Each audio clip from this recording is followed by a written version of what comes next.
White Hot by Sandra Brown. Read by Victor Slezak.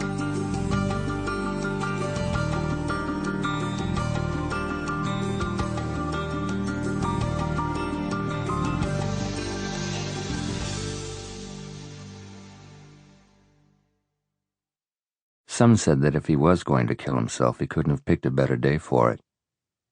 Life was hardly worth living that particular Sunday afternoon, and most organisms were doing a half-assed job of it. The atmosphere was as thick and hot as breakfast grits. It sucked the energy right out of every living thing, be it plant or animal. Clouds evaporated under the ferocity of the sun. Moving from indoors to out was like stepping into a blast furnace like those in the Hoyle's foundry. At the family's fishing camp on Bayou Bosquet, so named because of the island of cypress trees in the middle of the creek's slow-moving current, a stuffed 6-foot gator basked in the heat of the yard. His glass eyes reflected the glare of the hot sky. The Louisiana state flag hung furled and limp upon its pole.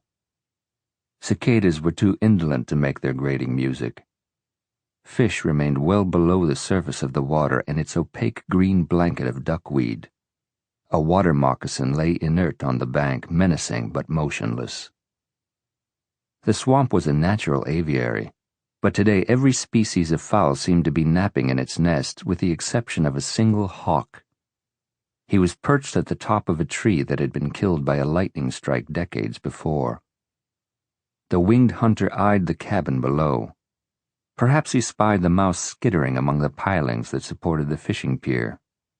More likely, animal instinct alerted him to imminent peril. The crack of the gunshot wasn't as loud as one might expect. The air, dense as a goose-down pillow, smothered the sound waves. The shot created barely a ripple of reaction in the swamp. The hawk took flight, spiraling on air currents with a minimum of effort, on the lookout for prey more appealing than the small mouse darting among the pilings. To the dead man inside the cabin, the hawk gave no thought at all. "Do you remember Slat Watkins?" "Who?" "The guy who was spouting off in the bar." "Can you be more specific? What bar? When?" "The night you came to town." "That was 3 years ago." "Yeah, but you should remember." Chris Hoyle sat forward in an attempt to goose his friend's powers of recall. Sample complete. Ready to continue?